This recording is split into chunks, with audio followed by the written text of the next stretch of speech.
Hello and welcome back everyone. मेरा नाम है आशीष और आप देख रहे हैं टेस्टी कोडी चैनल। सो गाइस, पिछले वीडियो में हमने देखा था किस तरीके से साइन अप की एपीआई हम बनाते हैं with the help of Postman, MongoDB, Node.js and एक्सप्रेस.जेएस।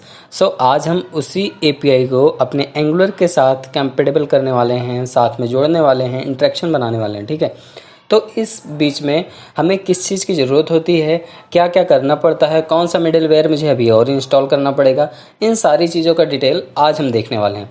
तो चलिए हम स्टार्ट करते हैं बिना किसी टाइम वेस्ट किए हुए। और उससे पहले मैं आपको बता दूं कि अगर पिछला वीडियो नहीं देखा तो देख लीजिए, उससे पिछला नहीं देखा तो वो भी देख लीजिए, क्योंकि डायरेक्टली ये वीडियो देखेंगे तो समझ नहीं आएगा। So let's get started. तो ये हमारा स्क्रीन है लैपटॉप का जिस पे हमने अपने प्रोजेक्ट को रन करा रखा है। और आज इसी क्रिएट अकाउंट पे मैं क्लिक करूँगा डेटा फिल करके, तो हमारा कम्प्लीटली डेटा फुलफ़िल होने वाला है हमारे ब्राउज़र पे। ठीक है, तो बेसिकली यहाँ ये हमारा लेफ़्ट साइड में आप देख सकते हैं सारे एपीआई का फाइल एंड फोल्डर दिख रहे हैं। और फिलहाल ओपन कर लेते हैं अपना नोडमोन। ठीक है, नोडमोन हमारा ओपन हो चुका है। ठीक है, ये हमारा प्रोजेक्ट रन होने लगा। ठीक है, अभी सबसे पहले तो इसके लिए हम आपको एक चीज़ बता दें, यहाँ पर हम बहुत सारी चीज़ यूज़ करने वाले हैं। जैसा कि आप जानते हैं, यहाँ पे हम यूज़ करेंगे सबसे पहले तो अपने प्रोजेक्ट को रन कराते हैं और अपने प्रोजेक्ट को विजुअल स्टूडियो कोड पे ओपन करके देख लेते हैं कि कैसा दिख रहा है अभी। ठीक है, तो यहाँ पर बेसिकली हमारा विजुअल स्टूडियो कोड मैं क्लीन कर दिया हूँ। इस विजुअल स्टूडियो कोड पे अपने सबसे पहले फाइल एंड फोल्डर के स्ट्रक्चर पे आता हूँ। ठीक है, ये फाइल एंड फोल्डर का स्ट्रक्चर है हमारा। और यहाँ पर सबसे पहले मैं एक लाइब्रेरी और इंस्टॉल कर रहा हूँ जिसका नाम है कॉर्स। कॉर्स बेसिकली यूज़ इसलिए किया जाता है, कॉर्स का कमांड आप लोग नोट डाउन कर सकते हैं, npm -i -cors -सेव। बहुत छोटी लाइब्रेरी होते हैं, विद इन अ सेकेंड आपका ये इंस्टॉल हो जाएगा। देखो मेरा बोलते बोलते इंस्टॉल हो चुका है। ठीक है, मैं आपको बता दूं कि ये लाइब्रेरी बेसिकली यूज इसलिए की जाती है कि directly back client to server आप हिट नहीं कर सकते हैं, उसमें कॉर्स एरर देता है। इस वजह से इसको हम लोग इंस्टॉल करते हैं। तो चलिए इसको इंस्टॉल किए हैं तो इसको यूज़ भी कर लेते हैं। अपने app.js पे आते हैं और सिंपली यहाँ कॉन्स्ट एप्लीकेशन के साथ सबसे पहले इसको हम रिक्वायर कर लेते हैं। और मैं आपको बता दूं, आप लोगों का जो भी डाउट हो प्लीज़ आप हमें मैसेज में दे दें। आपके साथ मैं संडे को इंटरेक्शन बना सकता हूं 1 घंटे के लिए। आप लोग अपना एनी डेस्क खोल के बैठिए, जिसको भी प्रॉब्लम हो आप मुझे 12 से 1 के बीच में मैसेज करिए, मैं आपके सारे प्रॉब्लम्स दूर करूंगा। ठीक है, चलिए यहाँ पे मैं कोर्स को रिक्वायर कर लेता हूँ सबसे पहली चीज़। उसके बाद यहाँ पर हम इसको यूज़ करने के लिए app.use का यूज़ करेंगे। ठीक है, app.use पैरेंथेसिस के अंदर कोर्स, और कोर्स भी एक हमारा मेथड टाइप का होता है, तो इसको हम पैरेंथेसिस सिंबल के साथ यूज़ करने वाले हैं। ओके, तो ये चीज़ रहा। हमने एक और लाइब्रेरी यहाँ पर इंपोर्ट कर लिया है। अब हम आते हैं अपने फ्रंट एंड पे ऐप फोल्डर, प्रोजेक्ट फोल्डर के अंदर, ऐप फोल्डर के अंदर यहाँ हमारा पेजेस पे आ चुके हैं। और मैं आपको बता दूँ, अब हम अपने फ्रंट एंड पे एक नया सर्विस क्रिएट करेंगे। सर्विस क्या होता है? सर्विस बेसिकली हमारा सर्वर टू क्लाइंट इंटरेक्शन बनाने के लिए एक URL लिंक के साथ कम्युनिकेशन क्रिएट करता है। ठीक है, जो कि वर्क करता है HTTP क्लाइंट के साथ। तो उसके लिए हम पहले टर्मिनल ओपन करते हैं। अपने फ्रंट एंड ऐप के अंदर जाके सबसे पहले एक टर्मिनल ओपन करेंगे। उसके बाद हम क्या करेंगे, एक सर्विस की फ़ाइल क्रिएट करेंगे। सर्विस की फ़ाइल क्रिएट करने का कमांड आप लोग जानते हैं। तो सबसे पहले मैं देखो cd कमांड के थ्रू प्रोजेक्ट फ्रंट एंड के अंदर आया और सिंपली यहाँ टाइप कर रहा हूँ ng -s सर्विसेज या सर्विस/auth। auth नाम का मैं एक फ़ाइल यहाँ पे क्रिएट कर रहा हूँ। ठीक है, तो जब यहाँ पे हमारा auth फाइल क्रिएट हो जाएगी तो 2 फाइलें कंटेंट्स होंगी, एक auth.service.ts और .service.spec.ts। तो बेसिकली इसको मैं मिनिमाइज़ करता हूँ और ये हमारा सर्विस का फोल्डर आ चुका है। अब इस सर्विस को फोल्डर यूज़ करने से पहले मुझे ऐप मॉड्यूल को बताना पड़ेगा कि मैं HTTP क्लाइंट मॉड्यूल को यूज़ करने वाला हूँ, क्योंकि HTTP क्लाइंट ही हमें सर्वर से इंटरेक्शन बनाने के लिए URL को सेंड करेगा, URL का डेटा सेंड करेगा। ठीक है, तो यहाँ पे मैं यूज़ करूँगा HTTP client module. Basically import array के अंदर आपको इंपोर्ट करना है। इन केस आप के साथ भी इसी तरीके से एरर आए तो आपको करना क्या है, सिंपली मैं आपको बता दूं कि इस चीज़ को आपके साथ अगर स्पेलिंग मिस्टेक होती है, कोई एरर आता है, रेड लाइट आप जला देते हो अपने टर्मिनल पे, तो उस केस में सबसे पहले आप इंपोर्ट कीवर्ड का यूज़ करें। ठीक है, इंपोर्ट करली ब्रैकेट ओपन एंड क्लोज, और यहाँ पे सजेशन आपको मिल जाएगा। तो मैं यहाँ पे देता हूँ HTTP क्लाइंट का C कैपिटल रहेगा, ठीक है, एंड मॉड्यूल M कैपिटल रहेगा। ठीक है, तो देखो यहाँ पे मैंने दिया HTTP क्लाइंट मॉड्यूल, नहीं आया। ठीक है, कोई दिक्कत नहीं, हम यहाँ फ्रॉम लिखते हैं, फ्रॉम के बाद सिंगल कोट, इसका मतलब स्ट्रिंग के अंदर पास करेंगे @angular / कॉमन एंगुलर, ये रहा कॉमन /HTTP। ठीक है, अब जैसे HTTP लिखा हमने, यहाँ देखो ऑटोमेटिकली इस पे आ गया। अब इस पर क्लिक करेंगे तो यहाँ क्विक फिक्स का ऑप्शन आएगा और आपको सिंपली इंपोर्ट कर देना है, तो ये सारी चीज़ें आपकी फिक्स हो जाएगी। 1 सेकेंड, स्पेलिंग देखो ये आ रहा है, सेकेंड ऑप्शन चेक स्पेलिंग, ये ऑटोमेटिकली करेक्ट करके दे देगा। ठीक है, तो ये फैसिलिटी होती है, आप इसको कितनी स्मार्ट तरीके से यूज कर सकते हो वो आपके ऊपर डिपेंड करता है। ठीक है, उसके बाद आपको सर्विस फाइल के अंदर आना है, जो सर्विस फाइल आपने क्रिएट किया है। सबसे पहले यहाँ पे इंजेक्ट करना पड़ेगा आपको HTTP को। तो HTTP क्लाइंट को आप यूज करने के लिए आप सिंपली लिखेंगे प्राइवेट एक कीवर्ड होता है जो प्राइवेट या पब्लिक तरीके से यूज किया जाता है। ठीक है, तो मैं प्राइवेट यूज करता हूँ। HTTP क्लाइंट लिखते ही ऊपर ऑटोमेटिकली इंपोर्ट हो जाएगा। ठीक है, आपको टॉप पे दिख रहा होगा इंपोर्ट HTTP क्लाइंट फ्रॉम ब्ला ब्ला ब्ला। ठीक है, तो हमारा यहाँ पर ऐप सर्विस में HTTP क्लाइंट सक्सेसफुली इंपोर्ट कर लिए हमने। ठीक है, अब हम क्या करेंगे, सबसे पहले तो एक काम कर सकते हैं, यहाँ पर आपको बेस URL भी दे सकते हैं और आप डायरेक्टली URL बेस पे वर्क कर सकते हैं। तो बेस URL देने के लिए आपको एक वेरिएबल बनाना पड़ेगा, उसमें URL पास करना पड़ेगा। उससे अच्छा मैं यहाँ डायरेक्ट कर लेता हूँ। तो मैं एक साइनअप का मेथड बनाता हूँ, साइनअप, और ये साइनअप हमारा बेसिकली ऑब्जर्वेबल टाइप का होगा। इसके अंदर हम डेटा पास करेंगे, डेटा एज ए आर्गूमेंट यहाँ वर्क करता है हमारा। तो डेटा पे मैं एनी दिया हूँ, तो इसका मतलब है एनी टाइप का डेटा हो सकता है, object of array of object, string, number, whatever जो भी हो सब एक्सेप्ट कर लेगा। ठीक है, तो देखो मैंने जब यहाँ पे ऑब्जर्वेबल दिया तो ऑब्जर्वेबल एरर दे रहा है, क्योंकि उसको ये नहीं पता है कि किस तरीके का ऑब्जर्वेबल है। तुमने डेटा तो एनी पास कर दिया लेकिन ऑब्जर्वेबल तो पास नहीं किया किस तरीके का है। कोई इशू नहीं, हम आगे लिखते हैं फिर आपको समझाते हैं। ठीक है, तो यहाँ पे मैंने दिया return space this dot HTTP dot post method.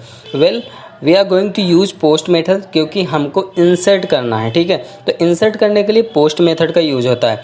Always remember, जब भी आप डेटा पोस्ट करेंगे तो पोस्ट मेथड यूज होगा। उसके बाद आप URL को अपना जो भी API बनाए हैं उसका URL कॉपी करें और कॉपी करके यहाँ पेस्ट कर दें, कॉमा यहाँ डेटा क्या है इसके बारे में बहुत बड़ी कहानी है, इसको भी मैं आपको समझाऊंगा। फिलहाल ये अभी ये समझो कि ये आर्गूमेंट मैंने यहाँ पास कर दिया। ठीक है, अब चलो ऑब्जर्वेबल को भी थोड़ा फिक्स कर देते हैं, इसका एरर जो आ रहा है। तो सिंपली यहाँ पे हम देंगे एनी। ठीक है, क्योंकि एनी टाइप का डेटा मेरा जाएगा। परफेक्ट। अब देखो सर्विसेज पे हम डेटा को रिटर्न कराते हैं और सब्सक्राइब कहाँ करते हैं, अपने कंपोनेंट पे करते हैं। ठीक है, ये दिमाग में हमेशा रखना कि डेटा सब्सक्राइब हमारा सर्विसेज पे होता है, डेटा रिटर्न हमारा सर्विसेज पे होता है और सर्विसेज पे ही डेटा ऑब्जर्व होता है और सब्सक्राइब कहाँ होगा, कंपोनेंट पे। तो चलो कंपोनेंट पे आते हैं, रजिस्टर कंपोनेंट .ts पे, और यहाँ पर हम यूज़ करने वाले हैं अब हम अपनी API। तो ये जो यहाँ पे यूज हुआ है फॉर्म बिल्डर, इसी के साथ हम यहाँ पे यूज़ करेंगे सर्विस को। तो प्राइवेट auth सर्विस। एक सेकेंड, क्या एरर आ रहा है भाई,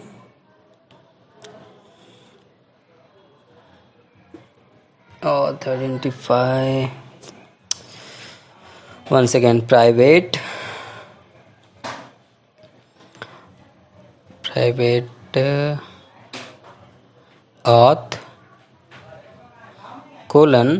auth सर्विस। ठीक है, परफेक्ट हो गया, इंपोर्ट हो चुका है हमारा। अब देखो हमने अपने सर्विस को इंपोर्ट कर लिया, इसका मतलब अब सर्विस पे मैंने जो मेथड यूज किया हूँ उसको मैं अपने कंपोनेंट पे यूज कर सकता हूँ। ठीक है, बेसिकली इस एंगुलर का लाइफ साइकिल इसी तरीके से अगर किसी चीज़ को आपने यहाँ इंजेक्ट किया तो उसका सारा चीज़ आप यूज कर सकते हैं। तो सर्विस जहाँ ये साइनअप फॉर्म है यहाँ पे लिखते हैं दिस डॉट ऑथ, ऑथ मतलब हमारा सर्विस, डॉट साइनअप, वहाँ पे मैंने साइनअप नाम का मेथड बनाया। अब उसको यहाँ पे मैं सब्सक्राइब करूँगा। सब्सक्राइब किस पे करूँगा, वो चीज़ मैं अपने इस साइनअप फॉर्म के थ्रू सब्सक्राइब करने वाला हूँ जो हमने फॉर्म ग्रुप डिफाइन किया है, ठीक है। तो उससे पहले मैं यहाँ देता हूँ const data is equal to this dot form builder या this dot signup form dot value, नहीं वैल्यू नहीं, एक काम करते हैं हम यहाँ पे देते हैं ठीक है वैल्यू, ठीक है। तो इसका मतलब हुआ कि अगर साइनअप फॉर्म पे जो वैल्यू आए उसको डेटा के अंदर पास करो और यहाँ पे इसी डेटा पे सब्सक्राइब कर दो, ठीक है। एक नए तरीके से मैं बता रहा हूँ, मेरे सारे प्रोजेक्ट में नए नए तरीके आपको मिलेंगे, ये भी एक नया तरीका है, ठीक है। आपको जो पसंद हो वो वाला आप यूज़ कर सकते हो। तो यहाँ पे simply this dot auth service dot sign up parenthesis के अंदर डेटा डॉट सब्सक्राइब। अब सब्सक्राइब से पहले मैं एक चीज़ देखो यूज़ कर रहा हूँ, डिलीट, ठीक है। डिलीट डेटा, और डेटा हमारा किसी भी टाइप का हो सकता है। तो बाय डिफ़ॉल्ट मैं यहाँ पे एरे डिफाइन करता हूँ और एरे के अंदर यहाँ पे एक देता हूँ प्री डिफाइंड कीवर्ड्स है, या तो एक काम कर सकते हैं हम बाय डिफ़ॉल्ट स्ट्रिंग पास करेंगे कन्फर्म, ठीक है। मैंने यहाँ दिया कन्फर्म, उसके बाद दिया सब्सक्राइब के बाद हम इस डेटा का रिस्पांस भी तो लेंगे ना। जब डेटा को सब्सक्राइब करते हैं तो उस डेटा का रिस्पांस भी लेते हैं। तो बेसिकली यहाँ पे देंगे रिस्पांस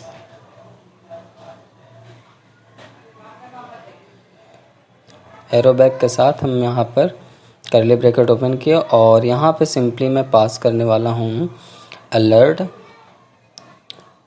डेटा सक्सेसफुल, या तो ये कह देते हैं यूज़र रजिस्टर सक्सेसफुल, ठीक है। तो आपका चॉइस है, आप जो भी मैसेज पास कराना चाहें वो आप पास कराएं, it's your choice. But flow ये है, फ्लो एकदम सिंपल है, आप इसको समझेंगे तो आपके लिए बहुत अच्छा होगा। अब यहाँ पे ये तो सक्सेस के केस पे हो गया, मान लो एरर आ गया तो एरर केस में, तो चलो एरर भी दिखा देते हैं। यहाँ पे मैंने दिया एरर ARR एरो बैक के साथ, यहाँ पे हम पास करेंगे अलर्ट एरर, ठीक है। ये बेसिकली सर्वर एरर का है। अगर मान लो सर्वर साइड से सक्सेस हुआ तो आ जाएगा, एरर हुआ तो एरर आ जाएगा, लेकिन एरर क्लाइंट साइड से भी होता है, हमेशा याद रखना, ठीक है। तो सारी फाइलों को आप सेव कर लीजिए और सेव करने के बाद एक बार ब्राउज़र पे चेक कर लीजिए कि क्या ये आपका प्रोजेक्ट चल रहा है या नहीं, या कुछ प्रॉब्लम क्रिएट कर रहा है। तो मेरा बैकएंड कम्प्लीटली रन हुआ है, फ्रंट एंड रन हो रहा है, तो रन हो जाने देते हैं, कोई दिक्कत नहीं है। थोड़ा सा जैसे 1 मिनट हो से 2 मिनट वेट कर लेते हैं। चलो बंडल बन रहा है, बनाओ बंडल, बंडल बना के रन कराओ प्रोजेक्ट को। सो कम्प्लीटली सक्सेसफुल रन हो चुका है। तो अब अपन क्या करने वाले हैं, एक बार रिफ़्रेश करेंगे पेज को। रिफ़्रेश तो ऑटोमेटिकली होगा यार जब रन होगा तो ठीक है, कोई इशू नहीं, रन हो चुका है। अब अपन सबसे पहले तो यहाँ पे डालेंगे यूज़र नेम। तो यूज़र नेम पे मैं सबसे पहले अपने चैनल का नाम देता हूँ टेस्टी कोडीज, जो कि बहुत ज़्यादा हेल्पफुल होता है सभी के लिए जो भी एंगुलर डेवलपर होते हैं। तो tasty codies channel. Email ID पे आप जो भी देना चाहो testicodies@gmail.com @testicodies.com व्हाटएवर जो भी देना चाहो सब डोमेन आप पास कर सकते हो, ठीक है। उसके बाद मैं यहाँ पे पासवर्ड कुछ भी दे देता हूँ, क्योंकि पासवर्ड तो आपको दिखाऊंगा ही डेटाबेस में। मैंने क्रिएट पे क्लिक किया, वेट कर रहा हूँ, हो सकता है रिस्पांस थोड़ा स्लो आए बट वेट कर रहा हूँ। आ गया रिस्पांस, यूजर रजिस्टर सक्सेसफुली। आप सोच रहे हो रिस्पांस इतना स्लो क्यों आया, क्योंकि भैया फ्रंट एंड से सर्वर पे गया, सर्वर पे जाने के बाद डेटाबेस में गया, सेंड हुआ, उसके बाद रिटर्न किया रिक्वेस्ट, रिस्पांस हमारा, ठीक है। तो चलो MongoDB कंपास ओपन करते हैं और यहाँ दिखाते हैं टेस्टी कोडीज चैनल नाम का कोई डेटा आया है कि नहीं आया। तो इस यूज़र पे क्लिक करके ओपन करते हैं। एक्चुअली मेरे सिस्टम पे SQL सर्वर, SQL स्टूडियो और विजुअल स्टूडियो .NET सारी चीज़ इंस्टॉल्ड है इस समय, इस वजह से थोड़ा मेरा प्रोसेसर स्लो हो चुका है। और ERP पे वर्क करने की वजह से ये बहुत ज़्यादा हाई वेट है। देखो ये हमारा डेटा आ गया टेस्टी कोडीज चैनल और testcodees@tcl.com और यहाँ पासवर्ड हमारा इनक्रिप्टेड, जैसा कि मैंने पिछले वीडियो में डन किया था, इसलिए मैंने बोला पिछला वीडियो जरूर देख लें, नहीं तो नहीं समझ पाएंगे। पासवर्ड को मैंने इनक्रिप्ट करके रखा है, ठीक है। आप अगर पिछला वीडियो नहीं देखें तो ज़रूर देखें, आपके लिए बहुत ज़्यादा हेल्पफुल होने वाला है। सो यहाँ पे हमारा डेटा फ्रंट एंड से डायरेक्टली आ रहा है, कोई प्रॉब्लम नहीं हुआ, बट यहाँ पे डेटा हमारा सारा का सारा रह जा रहा है। तो इसको हम फिक्स करेंगे, आराम से करेंगे। डेटा फॉर्म रिसेट ही करना है, इसमें बहुत बड़ी चीज़ नहीं, बहुत तीर नहीं मारना है। वेल और भी चीज़ों पे हम नज़र डालते हैं, और भी चीज़ों को हम हैंडल करने वाले हैं इस पर। अभी देखिए एक एक चीज़ चीज़ देख के समझेंगे, ठीक है। तो चलो यहाँ पर आते हैं और आपको सिंपल सा दिखा देता हूँ भी। फ़िलहाल अभी इसको मैं प्रॉपरली रखने नहीं वाला हूँ। तो एक काम करते हैं, कुछ फॉर्म, हमारा फॉर्म तो बेसिकली साइन अप फॉर्म है और form group sign up form है। NG ऑननेट पे तो हमने कुछ अभी करने रखा है। चलो this dot sign up form dot reset, ठीक है। अभी फ़िलहाल मैं दिखा दे रहा हूँ। रिसेट कर दिया, ठीक है। अब हम ब्राउज़र जब हमारा ओपन होगा तो रिसेट हो जाएगा। फ़िलहाल आते हैं अपने एक नया वेरिएबल क्रिएट करते हैं मैसेज नाम का, क्योंकि मैसेज दिखाना है हमें, और मैसेज बेसिकली स्ट्रिंग टाइप का रखते हैं यहाँ पे। अभी सक्सेसफुल वगैरह मैसेज दिखाएंगे, क्या एरर आता है वो मैसेज दिखाना ना। तो बाय डिफ़ॉल्ट स्ट्रिंग टाइप का है, बाय डिफ़ॉल्ट ब्लैंक है, ठीक है, क्योंकि इस पर हम पास करने वाले हैं। और यहाँ एक वेरिएबल और लेते हैं इस प्रोसेस का, जो कि बुलियन टाइप का होना चाहिए। ट्रू एंड फॉल्स, ट्रू के केस में ट्रू रिटर्न करेगा, फॉल्स के केस में फॉल्स रिटर्न करेगा, as you know variable. But यहाँ पे मैं इनिशियली फॉल्स रख रहा हूँ, जिससे कि हम ट्रू के केस में ही इस सारे एक्शन को परफॉर्म कर सकें, ठीक है। तो बहुत ध्यान से देखना, बहुत ध्यान से समझना, क्योंकि थोड़ा सा कॉम्प्लिकेटेड है ये चीज़, ठीक है। अब यहाँ पे मैं आता हूँ अपने जो हमारा यहाँ पे स्टैटिक कोड लिखा हुआ है, स्टैटिक मतलब अकाउंट हैज़ बीन क्रिएटेड, तो इसी पे मैं अपना मैसेज पास कराने वाला हूँ। तो बहुत ध्यान से समझना इस चीज़ को, ठीक है। तो रजिस्टर कंपोनेंट डॉट ts पे फिर से आते हैं और यहाँ पर हम एक काम करते हैं, एक और वेरिएबल मुझे बनाना पड़ेगा और उस वेरिएबल को देता हूँ मैं class name is equal to, ठीक है, d-none, डिस्प्ले नन मतलब d-none मतलब समझ जाए ना, ठीक है। बहुत बेसिक चीज़ें हैं ये सब चीज़। अब एक एक चीज़ को मैं बहुत ज़्यादा स्ट्रांगली तरीके से नहीं बता पाऊँगा, प्लीज़ डोंट माइंड। चलो HTML पे आते हैं और ये जो हमने अलर्ट रखा है इसको हटा देता हूँ मैं, और यहाँ सिंपली हम ng क्लास बाइंड करने वाले हैं। ng क्लास बाइंड करने के लिए स्क्वायर ब्रैकेट में ng क्लास लिखना है, is equal to class name. बस ये ऑटोमेटिकली हमारा उसको नन कर देगा, ठीक है। क्लास नेम यहाँ पास कर दिया। अब देखो जैसे ही सेव कराऊंगा, वो जो हमारा अलर्ट बाय डिफ़ॉल्ट दिख रहा है वो गायब हो जाएगा, गायब हो गया। अब ये तभी आएगा जब डेटा हमारा सक्सेसफुल होगा। सक्सेसफुल होने पर भी हमारा भी स्टैटिक ही डेटा दिखेगा, ठीक है, क्योंकि हमने static account has been created लिखा हूँ। तो एक एक स्टेप को मैं बता रहा हूँ, तो एक एक स्टेप बहुत ध्यान से देखना, ठीक है। हर चीज़ का सलूशन खुद से भी निकाला करो, कभी वीडियो देखा करो, ठीक है। चलो जहाँ पे मैंने अलर्ट कराया था सक्सेसफुल का, इसको मैं फ़िलहाल अभी एक काम करते हैं, हटा देते हैं, ज़्यादा सही है, ठीक है। और यहाँ पे सिंपली मैं मैसेज देने वाला हूँ, क्योंकि बैकएंड में मैंने अकाउंट हैज़ बीन क्रिएटेड लिख रखा है। तो यहाँ पे दूंगा इफ़ रिस्पॉन्स डॉट सक्सेस, ठीक है।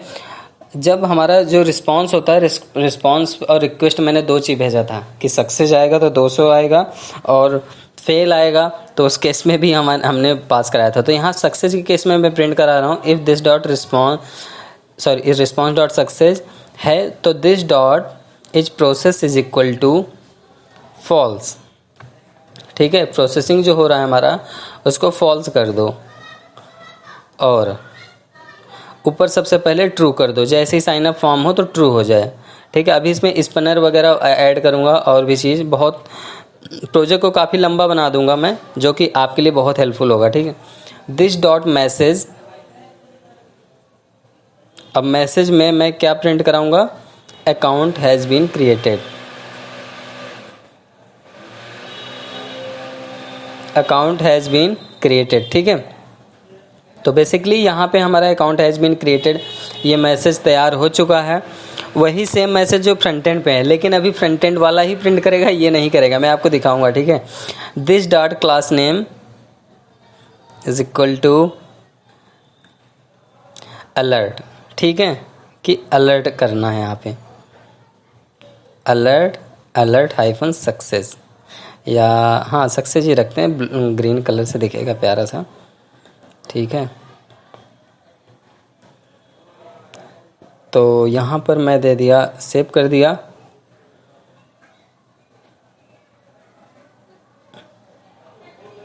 परफेक्ट।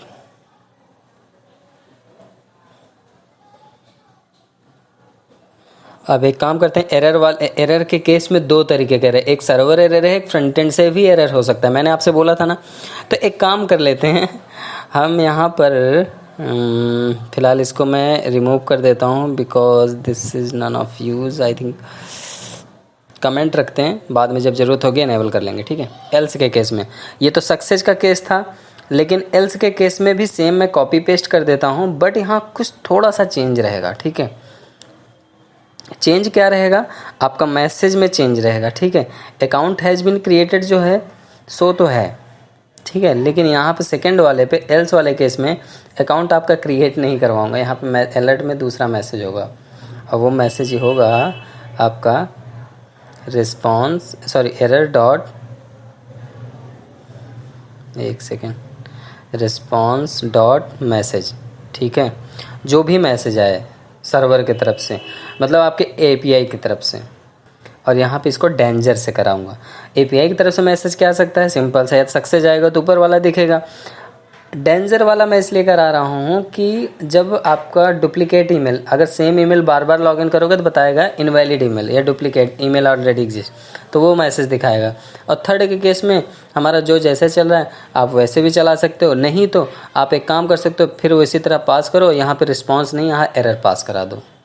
यहाँ पर मैं पास करा देता हूँ एरर, क्योंकि यहाँ पे मैसेज पे हमारा एरर ही प्रिंट करेगा। या तो सर्वर, हाँ मैं स्टैटिक ही डाल देता हूँ, सर्वर एरर सबसे बेस्ट है। ठीक है, तो हमारा सारे के सारे एरर वाले भी सॉल्व हो गए।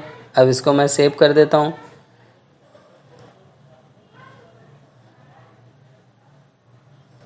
ठीक है, ये इतना हमारा डन हो चुका है। सेव करके चलिए अब एक कोई फॉर्म फिल करते हैं।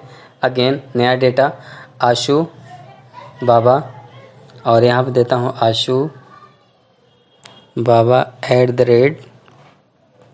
@gmail.com, और यहाँ पासवर्ड मैं कुछ भी दे देता हूँ, और उसके बाद मैं यहाँ पे क्रिएट अकाउंट कर देता हूँ।